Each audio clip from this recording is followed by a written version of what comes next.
So now we are going to discuss another chapter, genetics, right? So now we are going to discuss about another important chapter in pathology, that is called genetics, right? So what is genetics? We all know that genetics is a study of genes, right? So we all know that genetics is the study of genes,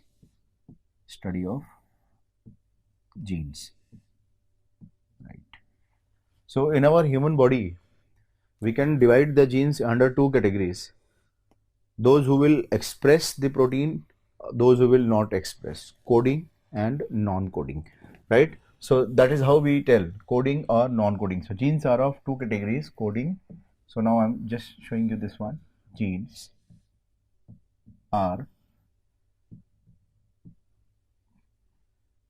are coding, which will synthesize protein or they will express the protein, coding areas, and there are certain genes which are non-coding areas.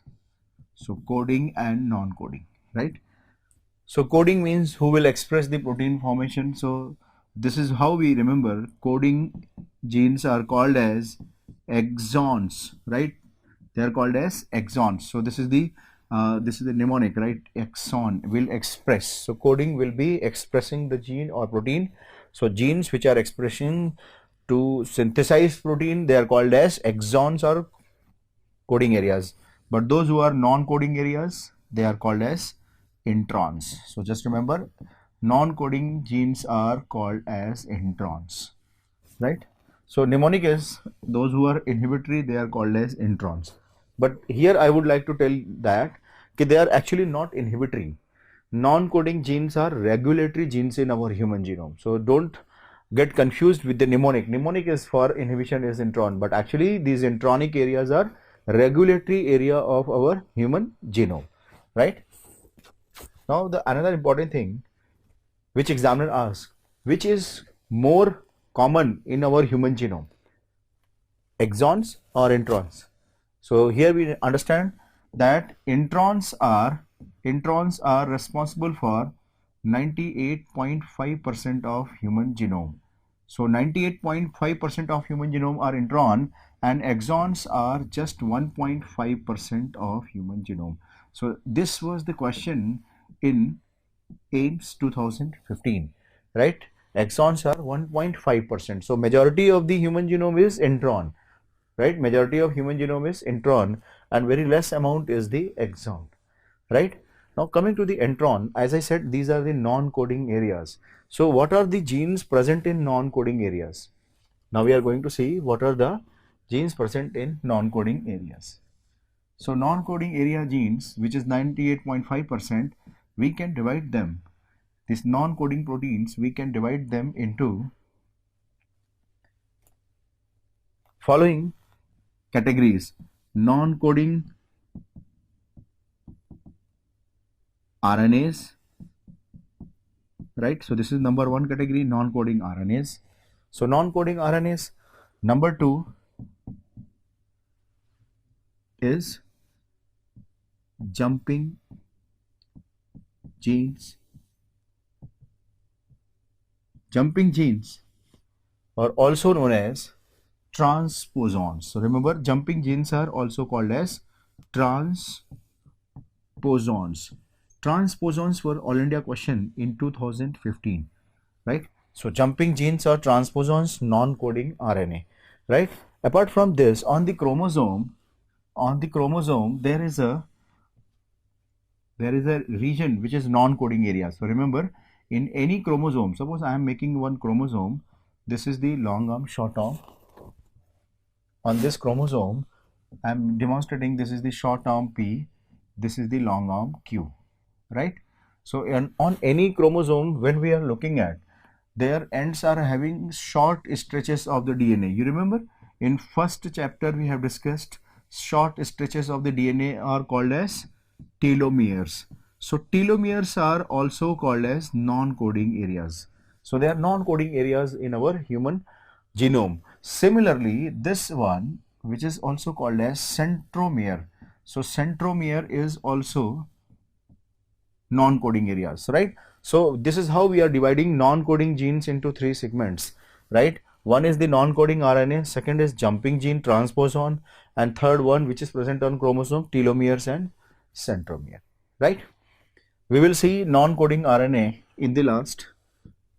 So here I would like to discuss about jumping genes. Why it is called as jumping gene or transposons? Transposons. What are the transposons? This was the All India AIMS question. What are the transposons? Transposons are jumping gene. Why they are called as jumping gene? Because they are continuously moving in our human genome. So remember, they are continuously moving within our human genome. That is why they are called as transposons, right? So they are continuously moving within our human genome. So they are continuously moving within our human genome. That is why they are called as transposons, right? So that is why they are called as jumping genes, right?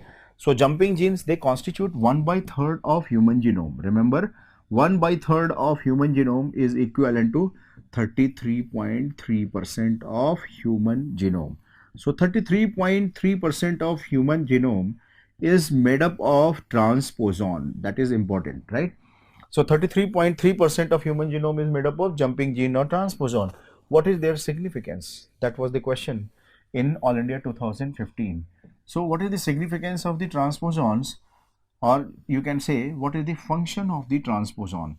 So main function of the transposon is chromatin organization, right? So their main function is chromatin organization, which was the question in All India exam, right? So function of transposon is for chromatin organization within a cell. Chromatin organization. So transposons are required for chromatin organization, right? So transposons are required for chromatin organization. That was the question in All India exam, right? So these are important points regarding transposons. They are 33.3% of human genome. They are required for chromatin organization. Why the name jumping genes has been assigned? Because they are continuously migrating within our human genome, right? Now coming to the non-coding RNA, the topic which is the bigger one. Here I would like to tell you what are the things included in non-coding RNA. In non-coding RNA, we are going to study about microRNA, microRNA, then long non-coding RNA, and piRNA, right?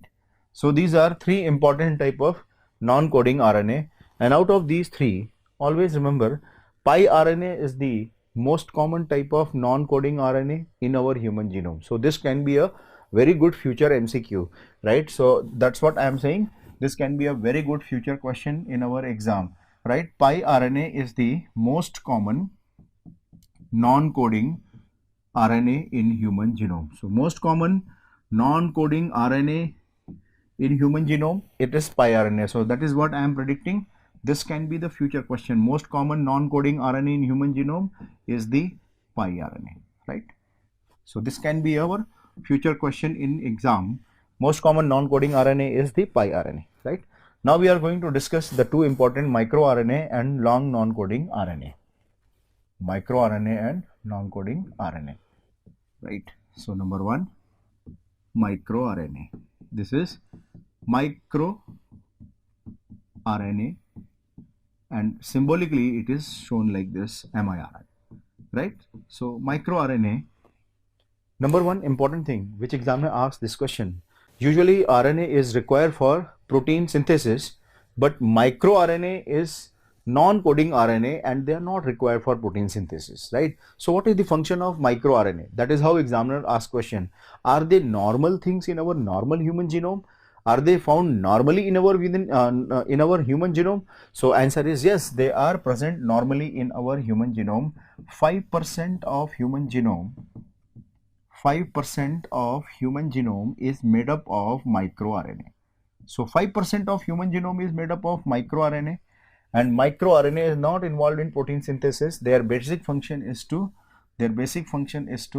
so we were talking about the A function of RNA, as I said, it is for protein synthesis, but microRNA is not required for protein synthesis. It is non-coding area which will regulate the genome by causing gene silencing, right? So these are gene silencing RNAs. So microRNAs are considered as gene silencing RNAs, right? So gene silencing RNA was older All India question. So just keep that in mind. Gene silencing is the function of the microRNA, right? And this gene silencing, they will attach to the target gene and they will inhibit them. That is the meaning, right? They will attach to the target gene and they will inhibit them. That is the meaning of gene silencing. So the question comes to our mind, this kind of gene silencing will happen at what phase? Before transcription, during transcription, or post transcriptional, right? So this gene silencing is the post transcriptional gene silencing, right? So remember, this is the post transcriptional gene silencing, right? So they will be causing post transcriptional gene silencing. So how this will happen, how this post transcriptional gene silencing will happen, now we will see that, right? When you are seeing a messenger RNA, mRNA, right? So this is the messenger RNA which I am writing here. This is the messenger RNA, mRNA, right? M stands for messenger. So I am just showing you messenger RNA which is showing 5' and 3' end. So messenger RNA I am showing you 5' and 3' end.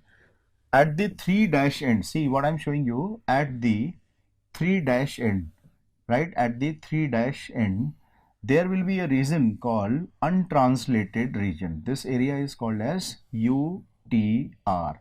So what I am saying, there is an untranslated area, untranslated region over the 3' end of the messenger RNA or mRNA, right? This is called as untranslated region, right? So this is the full form, untranslated region. See, UTR stands for untranslated region. So this is the UTR, untranslated region, which we will see in messenger RNA at 3' end. And this 3' end is the target of microRNA. So microRNA will attach to this 3' RNA for gene silencing, right? So this is how post-transcriptional gene silencing will happen at the untranslated. There will be one untranslated regulatory area on mRNA which will be target for the microRNA, and this is how they will be inhibiting them, right? So this is how they will be inhibiting them at the untranslated region. So it can be a future question. Post-transcriptional gene silencing by microRNA is done at which end of the messenger RNA? So that time we must remember it is the 3' end of the messenger RNA, 3' end. So this can be a future question in exam. So post-transcriptional gene silencing is the function of the mRNA. Why this function of the microRNA? Why this is called as microRNA? Why this is called as microRNA? That is another important and interesting fact. Why this is called as microRNA? Because microRNA consists of 21 to 30 oligonucleotides. So 21 to 30 oligonucleotides are there. That is why they are called as microRNA. So this is important point we have to keep in mind for future exam. Especially PGI people, they ask this kind of question, right? So 21 to 30 oligonucleotides will be forming. They are very small. That is why it is called as microRNA, right? So we can see that. MicroRNA, why it is called as gene silencing RNA? Just I am giving you two examples, right? Just I am giving you two examples, right? These are the examples of the gene silencing. Suppose there is a tumor causing gene, right? And this microRNA is inhibiting this tumor causing gene. So what will be the end outcome? No tumor, right? So that is how they will inhibit the tumor gene and they will prevent from the cancer. But look at the another impact. If they inhibit a tumor suppressor gene, if they are inhibiting tumor suppressor gene, so what will be the end outcome? There will be tumorigenesis, tumor will be formed, right? So that is why this area is the area of interest for oncologists, because microRNA is like a double-edged sword. They can inhibit a good gene also, they can inhibit bad gene also, and consequences will be opposite. So now we can see that Because of this nature, now we started taking out from the human body. MicroRNA, as I said, MicroRNA is within our human body. So this is in vivo, right? This is in vivo. So what scientists they did, now they have taken it outside, right? So when it is outside means vivo, outside, exogenous. So exogenous microRNA is called as a small interfering RNA. A small interfering RNA, siRNA. So miRNA, siRNA both are same thing. miRNA, microRNA is within our human body. When we are taking them outside for experimental analysis point of view, then they are called as a small interfering RNA, right? What are the uses of this miRNA or siRNA? They are utilized in genetic engineering, right? So what is the use of microRNA, siRNA? They are associated or they are used for genetic engineering. So in genetic engineering, I will here just emphasize three important points which we often read in our textbook. In genetic engineering, there are three important processes which we do on experimental animal. That is gene knocked in, right? So knocked in, this is the number one procedure. Second procedure is gene knocked out,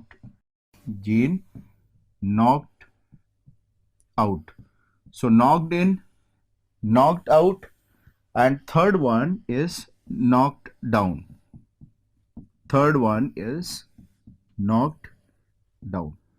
Right? So these are the three important things we have to keep in mind. Gene knocked in, gene knocked out, gene knocked down. So these are three things which we perform in genetic engineering. So what is the meaning of these three things? First we have to understand. It's very simple. Look at the name, and name itself is giving a brief description: in, out, down. So in this, take example of the segment of the gene. Suppose I am showing you this is the segment of the gene, right? So for all of them I am showing you segment of the gene, right? Knocked in means we are adding gene from outside, right? So we are adding a segment of DNA. So we are adding segment of gene, DNA. Segment of gene means DNA. We are adding DNA into the native gene, that is called as in. We are adding means DNA is added, so knocked in, right? But when we are removing, see this is the DNA here which is present in this gene. So when you are removing the gene, this is called as out, knocked out, right? So you are removing it out. So what is the meaning of knocked down? See this, in means adding the DNA segment, out means removing the DNA segment, and down means, what is the meaning of down? What is happening in down? What is the meaning of knocked down? Means when you are adding microRNA or siRNA, by using microRNA or siRNA, so microRNA or siRNA is causing gene silencing. They are inhibiting them, right? Which is also called as gene silencing. So this gene silencing is called as knocked down. So that is very, very important to understand. Gene silencing is the knocked down. So that was the question in AIMS exam 2016. This was the question. Knocked down is done by which of the following RNA? So miRNA, siRNA. So these were the options which were given in AIMS exam. siRNA was option given in exam. siRNA is associated with gene knockdown, right? So knockdown means that gene segment is neither has been added nor has been removed. It has been just suppressed, silenced with the help of microRNA or a small interfering RNA. This is called knockdown technology, right? So these things are very important to understand in context with the microRNA or a small interfering RNA. MicroRNA is a very small 21 to 30 nucleotides. That is why it is called as microRNA. There is another group of RNA, non-coding RNA. There is another group of non-coding RNA which is called as long non-coding RNA. non-coding RNA, LNC, long non-coding RNA. So why this is called as long non-coding RNA? Because opposite to the microRNA where you are having only 21 to 30 oligonucleotides, here you will be seeing 200 to 500 nucleotides, right? So 200 to 500 nucleotides are seen, and that is why it is called as long non-coding RNA. So approximately it is 10 to 20 times larger than microRNA. We can say like this, right? So long non-coding RNA, what are the functions, right? So examiner can ask you this question. What is the function of non-coding RNA? Is it gene silencing or gene activating? So what we have to remember that long non-coding RNAs, they are having dual function. They are having dual function. They can cause gene silencing also. They can cause gene silencing also, and they can cause gene activation also. So gene silencing and gene activation both will be function of non-coding RNA. So gene silencing and gene activation both will be the function of non-coding RNA. So what are the example of gene silencing? Gene silencing example will be the bar body formation, right? So bar body formation is the gene silencing, and it is due to inactivation of ZIST gene, right? So this is due to inactivation of ZIST gene. So ZIST gene on X chromosome will be inactivated and they are going to form the bar bodies. So gene silencing function is shown by bar bodies because of inactivation of ZIST gene, right? So this is the non-coding effect of the long RNA. Gene activation impact of the non-coding RNA we can see by seeing the function where they stabilize tertiary structure of the protein, where they stabilize tertiary structure of proteins.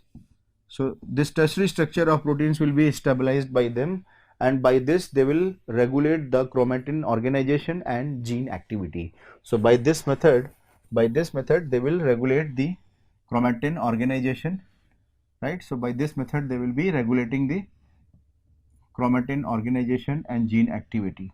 So they will be regulating chromatin organization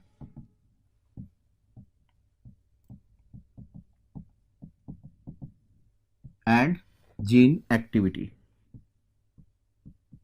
So chromatin organization and gene activity is controlled by long non-coding RNA, right? So these are the important points regarding to non-coding RNA which are important for our exam, right? So we have discussed about important things about exons and introns.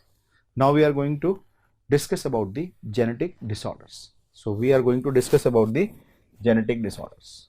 Genetic disorders, we can divide them into three broader categories. So genetic disorders, we can divide them into three broader categories. Number one, we will include single gene disorder. Number one, we will include single gene disorders, right? So number one is single gene disorder. Number two is multiple gene disorder. Number two is multiple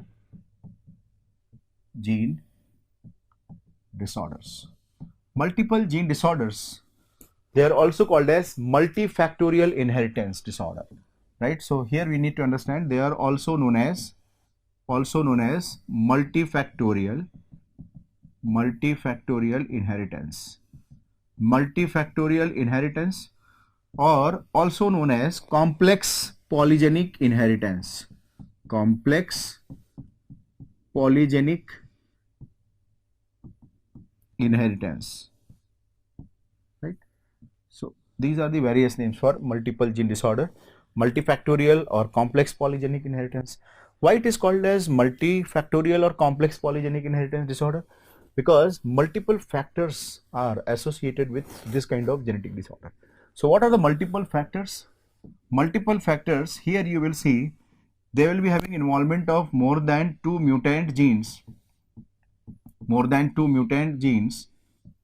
plus environmental factors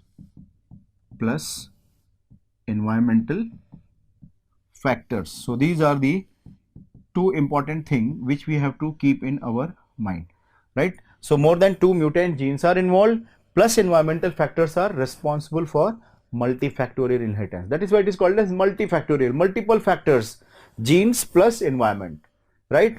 The greatest example of this is diabetes mellitus, right? So if you see the greatest example, it will be diabetes mellitus. So when we are talking about diabetes mellitus, we all know that diabetes mellitus is not only because of genes, it is environmental factor also, right? Sedentary habit, obesity, along with the mutant genes, right? So we all know that this is genes plus environment. So genes and environment both will be playing crucial role for development of diabetes mellitus. So this is number one example. Number two example, which was the All India question in 2016, is cleft lip and cleft palate. It's cleft lip and cleft palate. Another All India question in 2017, that was the congenital heart disease. Congenital heart disease. So congenital heart disease is an example of multifactorial inheritance disorder. Then hypertension is example of multifactorial inheritance disorder. So these are some of the important multifactorial inheritance disorder examples, right? Cleft lip, cleft palate, congenital heart disease, hypertension, coronary heart disease, right? Coronary heart disease. In orthopedics, gout. So these are some of the examples of the multifactorial inheritance disorder. This is the second group, right? Third group of genetic disorders includes chromosomal anomalies or chromosomal disorders. Chromosomal disorders, which we will discuss later on, right? Chromosomal disorders, which we will discuss later on. Just I will brief you what we are going to discuss here. In chromosomal disorders, we'll be targeting them under two broader headings: numerical disorders of the chromosome, right? Numerical disorders of the chromosome, and structural disorders of the chromosomes. So numerical and structural, right? So numerical and structural disorders of the chromosome. In numerical disorders, we will see euploidy, right, and aneuploidy. Euploidy or aneuploidy, why it is called as numerical? When they are exact multiples of the 23 chromosome, they are called as euploidy. See what I am saying? When they are having exact multiples of haploid means 23. So exact multiples of 23, it is called as euploidy, and when they are not multiples of 23, they are called as aneuploidy. For example, when you are seeing a chromosome number in a disorder, in a chromosomal disorder, is in the range of 46, 23 into 3, exact multiple 69. So all these number of chromosomes are euploidy, exact multiple. But when you are seeing a chromosome number is 47, not exact multiple of 23, right? Chromosome number is 49, chromosome number is 67. So all these are aneuploidy, right? So these are the numerical disorders, right? In structural disorders, you will see deletion, right? So there is a deletion, there is a isochromosome formation, right? There is a ring chromosome formation. So these are the various types of the structural anomalies in chromosomal disorders, right? So this is how we classify genetic disorders. So these are the three broader category for the genetic disorder, which I am showing you: single gene disorder, multiple gene disorder, and then chromosomal disorders, right? Now we are going to see single gene disorders.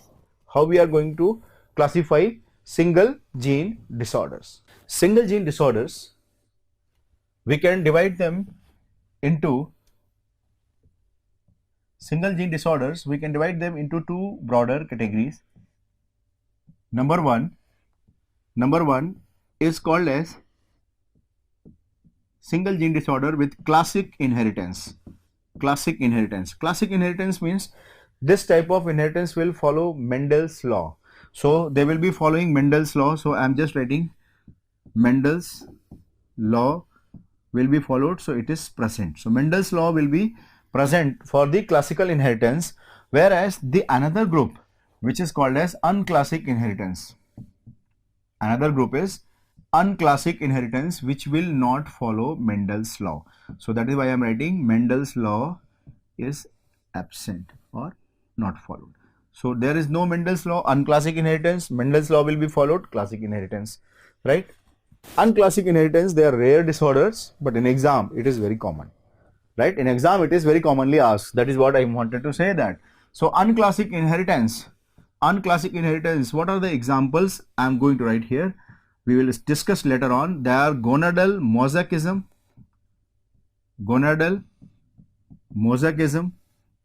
number one. Another one is the mitochondrial inheritance. So gonadal mosaicism, mitochondrial inheritance,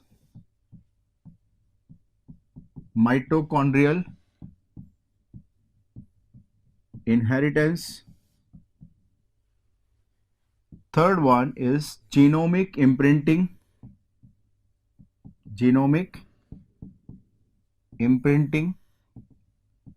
and fourth one is trinucleotide repeat mutation, right? So genomic imprinting, and fourth one is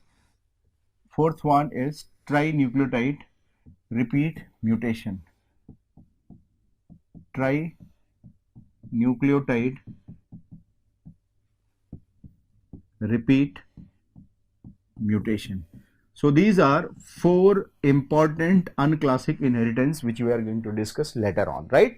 So gonadal mosaicism, mitochondrial inheritance, genomic imprinting, and mitochondrial and trinucleotide repeat mutation. So these are the four unclassic inheritance which we are going to discuss later on. In classic inheritance, what are the disorders? Classic inheritance, number one is autosomal recessive disorder, right? So autosomal recessive, right? Second is the autosomal dominant. Third and fourth, they are X-linked disorder. Third and fourth are X-linked disorders, right? In X-linked disorder, X-linked recessive and X-linked recessive and X-linked dominant, right?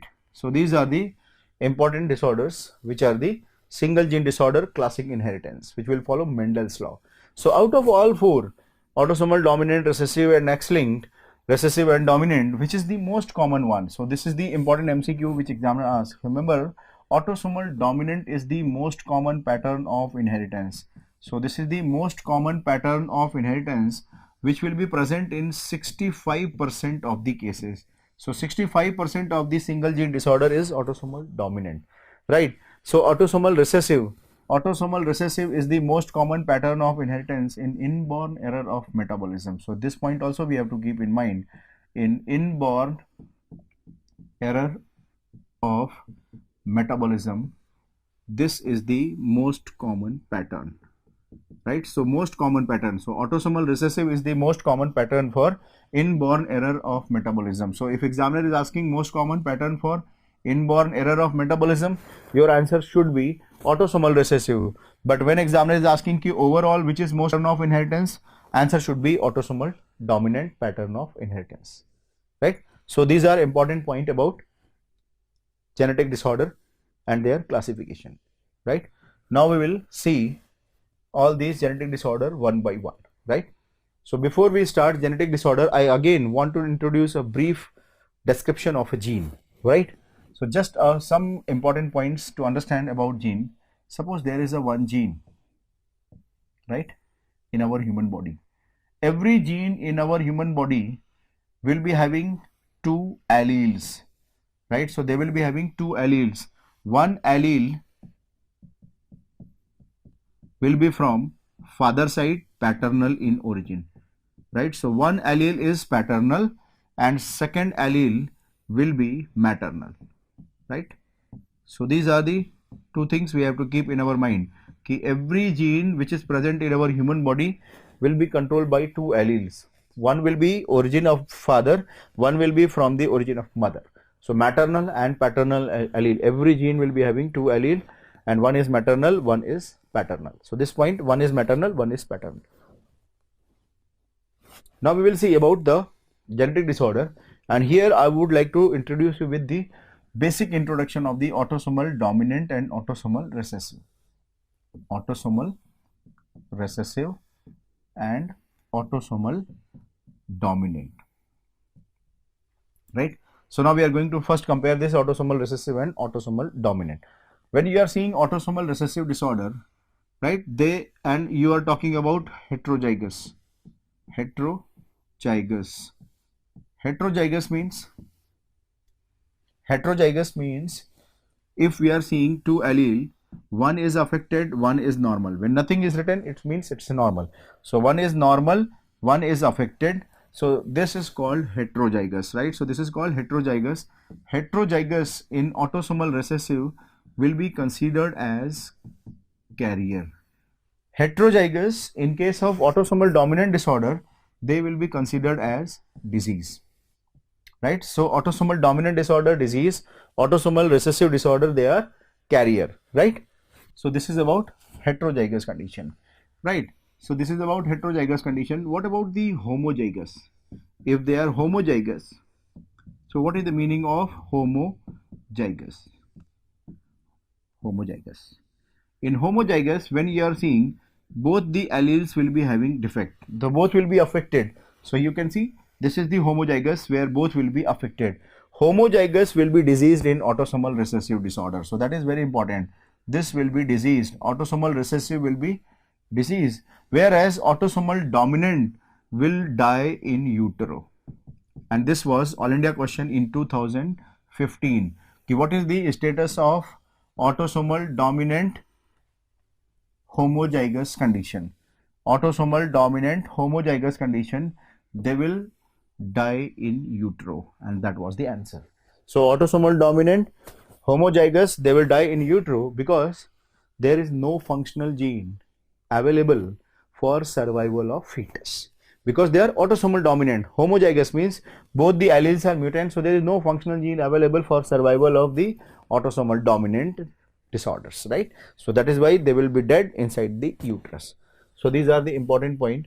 Now I am going to discuss what are the salient features of the autosomal dominant disorders.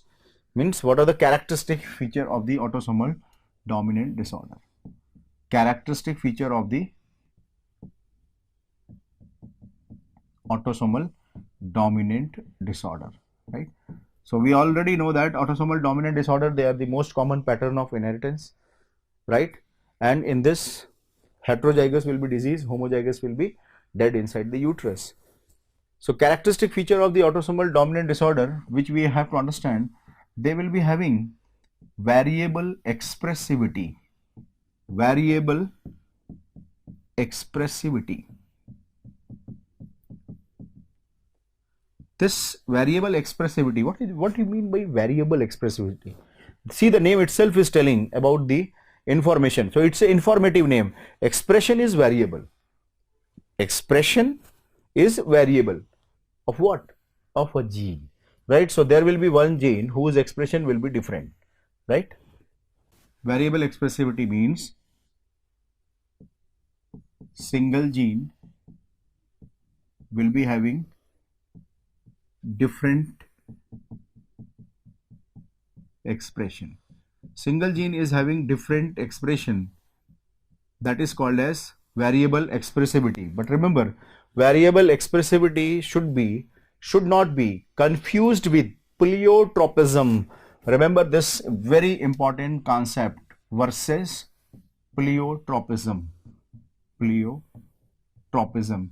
Pleiotropism is another characteristic property of the autosomal dominant disorder, which we must not confuse with the variable expressivity. What is the pleiotropism? Pleiotropism means one gene is responsible for different expression, right? So see, this both things are exactly similar, which I have written, so that we can understand when you are going through the textbook and you will not be able to understand maybe, right? So to understand this, I wanted to explain this point: variable expressivity and pleiotropism. What is the difference? Variable expressivity, single gene is giving different expression in the different individual, right? Different expression in different individual. That is the important point. Different individual, whereas different expression in same individual. So that is the very important point we have to understand. Variable expressivity means single gene is giving different expression in different individual. For example, if you are seeing there is a neurofibromatosis 1 gene, right? Neurofibromatosis 1 gene. So in neurofibromatosis 1 gene is giving rise to say skin. There is a macule in one individual. Same gene in another individual is giving problem in iris. Same NF1 gene is giving spine problem in third individual, right? So these are three different individuals. See, try to understand what I am saying. These are three individuals. One was having a skin problem, one was having iris in eye problem, one was having problem in the spine. So that is because of NF1 gene. This is called variable expressivity, variable expression in different individual, but the same gene is giving different expression in the same individual. That is called as pleiotropism. For example,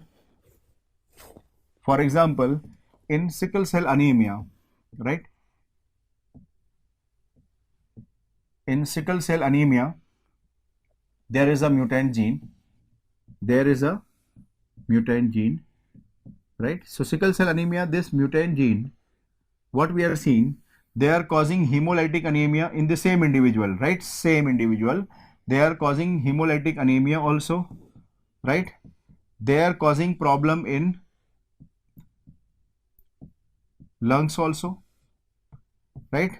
They are causing problem in spleen also, right? So same thing, they are causing problem in bone also. So what I am showing you here, ki the same mutant, single mutant gene, the same mutant gene is giving different expression in the same individual. The individual person is same, mutation of the gene is same, but expression in this is associated with hemolytic anemia is also caused by them. Then lung problem, that acute chest syndrome is also caused by them. In spleen there is autosplenectomy, that is also caused by them. Bone infarction also caused by them, right? So that point we have to keep in mind, कि when we are having single gene with different expression in different individual, that is called as variable expressivity. Single gene causing different expression in this same individual, they are called as pleiotropism, right? So these are two properties of the autosomal dominant disorder which are very close to each other. That is why I wanted to describe like this, right? So this is two properties, right? Third property of autosomal dominant disorder which I want to discuss here is called as incomplete penetrance. Incomplete penetrance. So what do you mean by incomplete penetrance? What do you mean by incomplete penetrance? You can see the name itself is telling penetration is not complete. Look at the genes. One is affected, one is normal. So sometime the normal one will be stronger one, and that is why this patient will be having no expression of the disorder phenotypically. So mutant gene is present, but phenotypically he is normal. So that is the meaning, incomplete penetrance, right? Incomplete penetrance means mutant gene will be present, right? So it means mutant gene will be present, but phenotypically means morphology of that person will be normal, right? So mutant gene will be present, but phenotypically he is normal. So morphologically or phenotypically he is normal. So despite of having mutant gene, phenotypically they are normal. This is called as incomplete penetrance. So incomplete penetrance, I will give you one example. I will give you one example of retinoblastoma. Right? I will give you example of retinoblastoma disorder. We all know that retinoblastoma is caused by RB gene, right, which is present on chromosome number 13q14, right? A very frequently asked question in exam. RB gene is located on chromosome number 13q14, right? So I am going to take example of the retinoblastoma gene for incomplete penetrance. So what is retinoblastoma? That is also very important to understand. Retinoblastoma is an autosomal dominant disorder, right? So these are autosomal dominant disorder. This is the all India question, autosomal dominant disorder, right? So take one example of the newborn baby, right? Take one example of the newborn baby. This is the newborn baby's eye, right? And they are having two retinoblastoma gene. They are having two retinoblastoma gene, right? Out of these two retinoblastoma allele, only one is having mutation. Only one is having mutation. So I'm writing M1, right? So what is this? This is homozygous. Sorry, this is heterozygous, right? So what is this? This is heterozygous. So what we are seeing here, this is the heterozygous condition. This is the heterozygous, right? So this is the heterozygous condition, right? Heterozygous, and this baby will be normal. This baby will be normal. Eyes are normal. There will be no white pupillary reflexes in this baby. So he is having clear-cut example. Mutant gene is present, but phenotypically normal. So it's a variable expressivity. Sorry. So it is a incomplete penetrance, right? So what I am showing you here, one gene is affected, mutation, another is normal. So what I am showing you here, it's a mutant gene is present, but phenotypically is normal. So this is example of incomplete penetrance, right? After some time, when this baby will grow, he will have or he will acquire a spontaneous mutation. This was another All India question in 2016.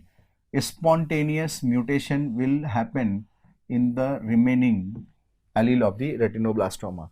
So now we will see that because of this, what will happen? Now we will see that these are the two retinoblastoma allele. Already I have shown you there was a mutation M1, and now they will acquire the second mutation also, that is called M2. So the second mutation is the spontaneous mutation. So examiner had asked this question, what is this mutation? A spontaneous mutation. Because of this spontaneous mutation, what will happen? Now they will be homozygous, right? But remember, why I am avoiding the term homozygous? I want to use something else. Why I am avoiding homozygous? I want to use something else which other geneticist also uses, right? So I am going to tell that there is a loss of heterozygosity. See, it is heterozygous and now it is loss of heterozygosity. I am not saying homozygous because we will get confused. It is an autosomal recessive disorder. So it is not an autosomal recessive disorder. Always remember, retinoblastoma is an autosomal dominant disorder, and this phenomena is called as loss of heterozygosity. Loss of heterozygosity. So that is how question had been asked in All India exam, right? Loss of heterozygosity is associated with retinoblastoma, right?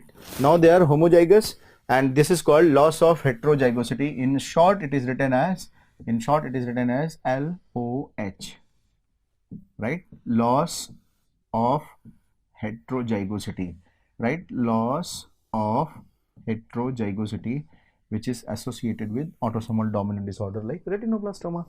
So what we are observing in this retinoblastoma, first hit was in germline, second hit was acquired, and because of two hit there is a loss of heterozygosity, and this is called Knutson's two hit hypothesis. So loss of heterozygosity is associated with Knutson's two hit hypothesis. So this is another important MCQ, right? Knutson's two hit hypothesis, right? So this is called as Knutson's two hit hypothesis. So Knutson's two hit hypothesis says one mutation was at the time of birth, second was acquired later on in his life. Because of that, there is a development of loss of heterozygosity. So retinoblastoma is a perfect example to explain the entity of incomplete penetrance, where they are having at the time of birth they were having mutant gene, but phenotypically eyes were normal, that one individual was normal, that baby was normal, right? So this is the third characteristic property of autosomal dominant disorder. Fourth characteristic property of autosomal dominant disorder is called as dominant negative effect. This is called as dominant negative effect. Dominant negative effect. What is dominant negative effect? You can see the name itself is telling information. Dominant negative. The dominant gene will be exerting negative effect. Who is dominant here? Mutant gene. So mutant gene is affecting, see this is the definition of dominant negative impact. Mutant gene is affecting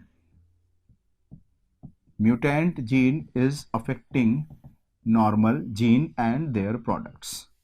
So mutant genes are affecting normal genes and their product. So that is very important to understand. Mutant genes are affecting normal genes, and that is why it is called as dominant negative effect.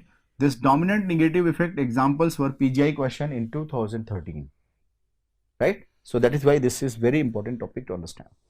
Dominant negative effect will be seen in autosomal dominant disorder, which means mutant gene will be affecting normal gene. So where you will see all these things, dominant negative effect will be seen in those genes which are encoding multimeric proteins. So these are seen in those genes which are encoding multimeric proteins. Multimeric proteins examples are fibrillin, right? Examples are fibrillin, and another example is collagen, right? Another example is collagen. So multimeric proteins are affected. So there are disorders which are associated with fibrillin mutation or collagen mutation. So these are examples of dominant negative effect. So here I will again explain you in context with the collagen. We all know that collagen is having trimeric, triple helical structure, triple helix. In that triple helix, what we have? Glycine, X and proline, right? So this is the collagen structure. So just for example sake, I am telling you so that we can understand what is dominant negative effect, right? So say, assume that this glycine is mutant. This glycine is mutant. So because of this mutation, right, and assume that this X and P both are normal, right? So both are normal. So glycine is mutant, but X and P proteins are normal. So after seeing the gene status of the glycine gene is mutant, X and P is normal gene. So what will be the end collagen? Normal or abnormal? So it will be abnormal because this mutant gene is exerting dominant effect. So this mutant glycine will be affecting this entire collagen complex, right? So that is why we have to understand dominant negative effect. Even one is mutant, but they will not allow any normal collagen formation. So as a result, you will see abnormal collagen in this case. So that is the meaning of dominant negative effect, right? So what are the examples of dominant negative effect? When we talk about the fibrillin mutation, this will be Marfan syndrome, right? So fibrillin mutation is associated with Marfan syndrome. This is the example. In collagen mutation disorders, we will study about Ehlers-Danlos syndrome, which I will be writing in short EDS, Ehlers-Danlos syndrome.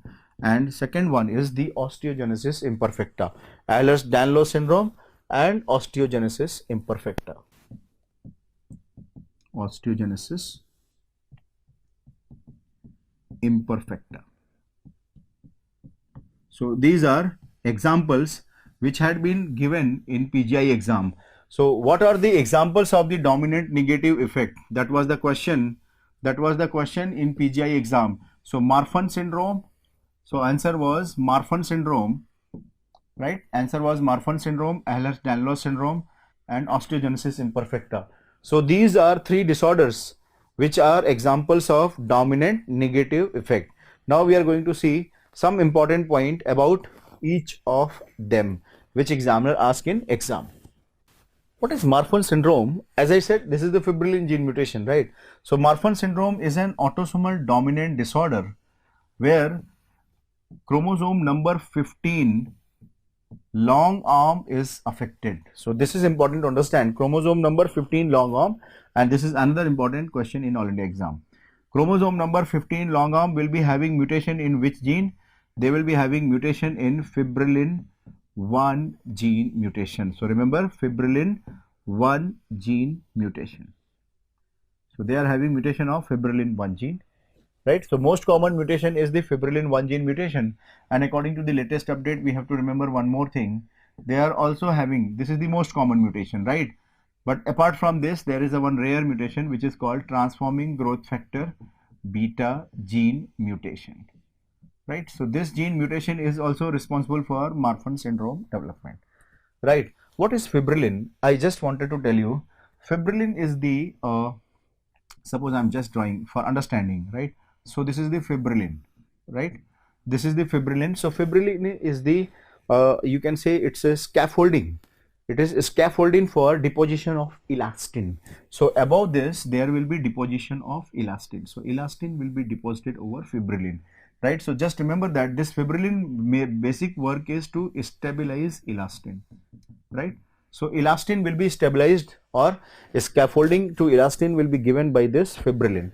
So what happens when there is a mutation in fibrillin? So elastin containing tissue will be affected most commonly. So what are these elastin containing tissue? So elastin containing tissue you will see majority in aorta, you will see them in lens, you will see them in heart, right? So that is why you will be finding these are organs which are commonly affected in Marfan syndrome. So that is the basic concept why Marfan syndrome is having problem in heart, lens and all these areas, because of the defect in the elastin.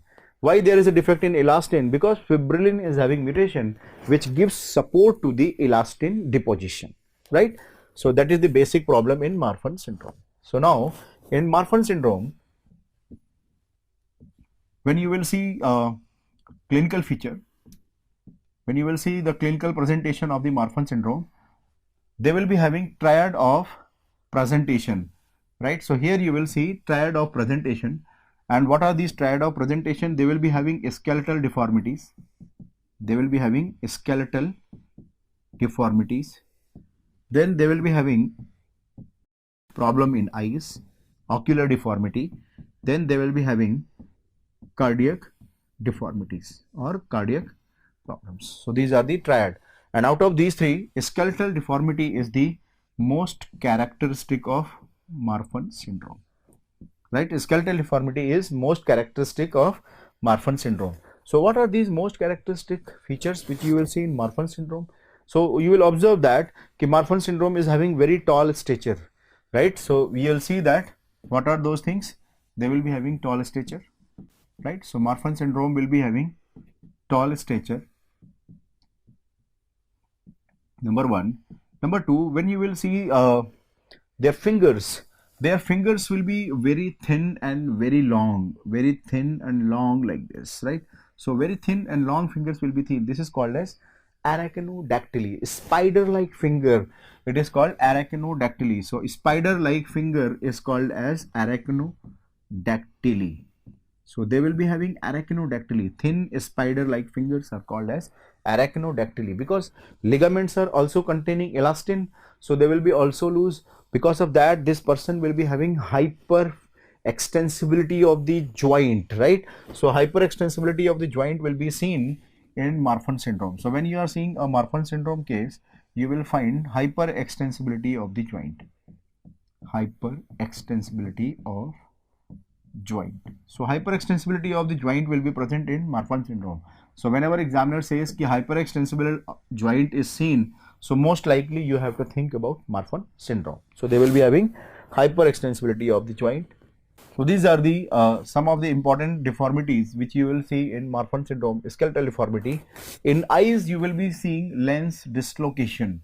In eyes you will be noticing there will be lens dislocation, right? So you will be seeing lens dislocation, and because of the globe enlargement you may notice retinal detachment also. right? So because of globe enlargement, there will be a retinal detachment, right? So these are the ocular one. Cardiac deformity, because of the degeneration of the elastic tissue of the tunica media, they will be having cystic medial necrosis, and that cystic medial necrosis can be responsible for aneurysm of the aorta, right? So they are responsible for aortic regurgitation also. They are responsible for aortic regurgitation, right? Because of the elastin damage, they will be having mitral wall prolapse syndrome, right? So they will be having another important feature, that is mitral wall prolapse syndrome. So they will be having mitral wall prolapse syndrome, right? And in the end, they will be having dissection of aorta or aortic dissection or aortic dissection. So aortic dissection will be present, and here we must understand that this aortic dissection is the most common cause of death. So this is the most common cause of death in Marfan syndrome. So most common cause of death in Marfan syndrome is because of aortic dissection, right? So this point we have to keep in mind.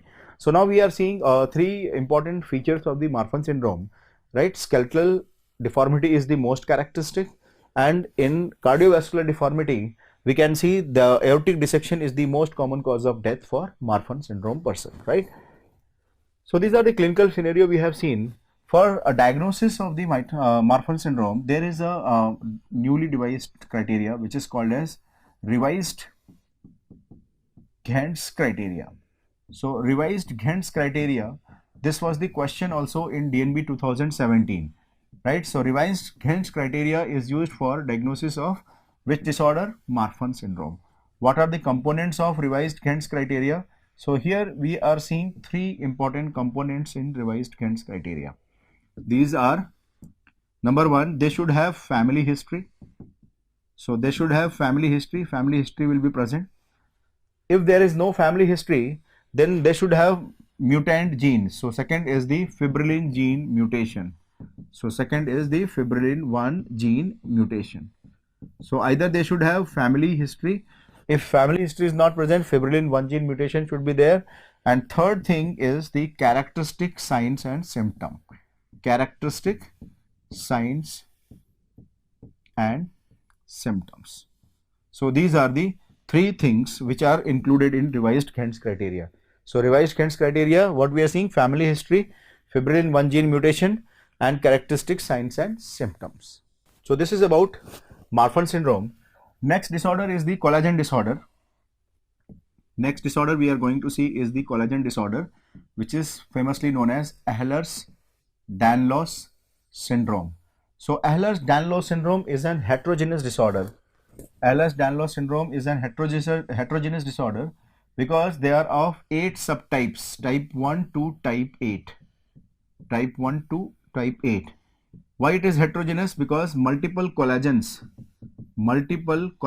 are affected in Ehlers-Danlos syndrome. They will be having different type of pattern of inheritance from type 1 to type 8, but overall autosomal dominant pattern is the most common pattern of inheritance. So these are some of the important points for Ehlers-Danlos syndrome.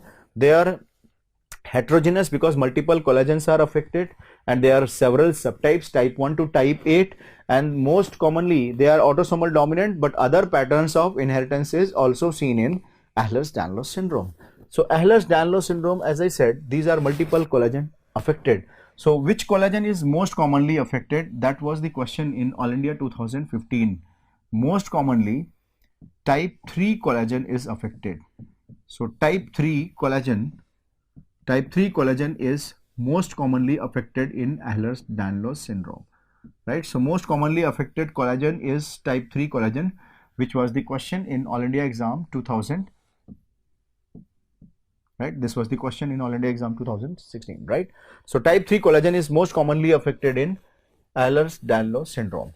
Here we have to understand one more thing, ki type 3 Ehlers-Danlos syndrome is most common type of Ehlers-Danlos syndrome. So type 3 Ehlers-Danlos syndrome is the most common type. So most common type of Ehlers-Danlos syndrome, when examiner will ask you this question, your answer should be type 3 is the most common type. So most common is type 3. So who will be the least common? Type 7, right? So just remember, type 7 is the least common type. Type 7 is the least common type. So this is the least common type of the Ehlers-Danlos syndrome. So now we can see that collagen is most commonly type 3 type. Ehlers-Danlos type 3 is the most common type, right? And in Ehlers-Danlos syndrome, because it's a basically collagen disorder, so collagen will be defective. Because of defect in collagen, it will affect skin and ligament both, and because of that, what will happen? Right? In Ehlers-Danlos syndrome, there will be hyperextensibility of the skin, hyperextensibility of joint. See, hyperextensibility of joint we have seen in Marfan syndrome, right? So hyperextensibility of joint will be there, but when examiner starts mentioning that there is a hyperextensibility of the joint and skin both, then you have to think about Ehlers-Danlos syndrome, which was all India question.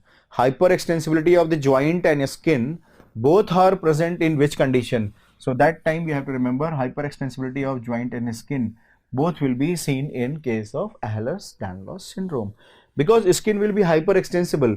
So when this patient will come to your OPD and he will try to pull his skin, see, I'm pulling my skin, but it is not coming up because it's a normal.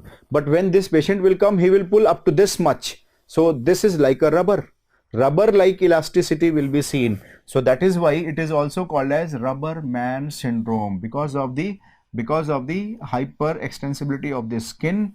Ehlers-Danlos syndrome is also known as rubber man syndrome, right? So that is why it is also called as rubber man syndrome. So Ehlers-Danlos syndrome is also called as rubber man syndrome because of the hyperextensibility of the skin, right? Since various collagens are affected, type 3 collagen, type 1 collagen. So type 3 collagen is required for granulation tissue, type 1 is for scar tissue formation, which we have read in inflammation chapter. So because of that defect, that scar tissue will be abnormal, right? Abnormally seen scar tissue is characteristic in case of Ehlers-Danlos syndrome. They will be thin cigarette paper like scar tissue. So because of defect in collagen, thin cigarette paper like scarring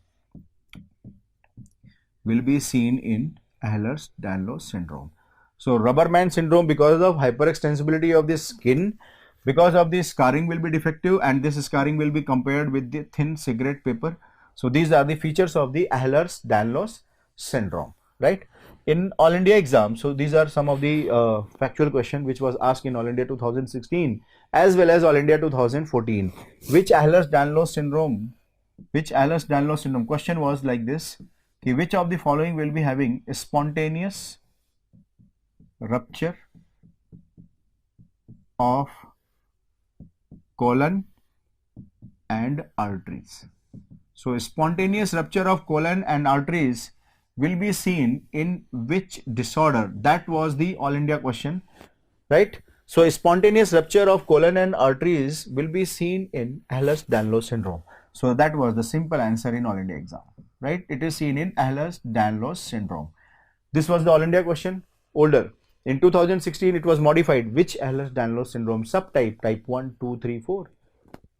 So it is type 4 Ehlers-Danlos syndrome. Type 4 Ehlers-Danlos syndrome, and that was the question in All India exam, right? This type 4 Ehlers-Danlos syndrome, if you look at this, there is a damage in arteries. Right? So that is why these are also called as vascular type of Ehlers-Danlos syndrome. So type 4 is also known as vascular type. Why I am mentioning this name? Because of the sudden rupture of the arteries, this patient will be having sudden death and they will be having worse prognosis. So this patient will be having worse prognosis, right? So this patient will be having worse prognosis, and that was the another All India question. Why there is a worse prognosis? Because of the sudden rupture of the blood vessel, and this will be causing sudden death, right? So because of this, they will be having sudden death. So due to sudden death, Because of rupture of the blood vessels, they will be having worse prognosis. So these are the important point about Ehlers-Danlos syndrome. The third option which was given in PG exam was osteogenesis imperfecta, right? Another collagen disorder, osteogenesis imperfecta, osteogenesis imperfecta, right? Osteogenesis imperfecta, this patient will be usually pediatric patient, and presentation will be having multiple fractures of bone, right? So fracture of bone will be there.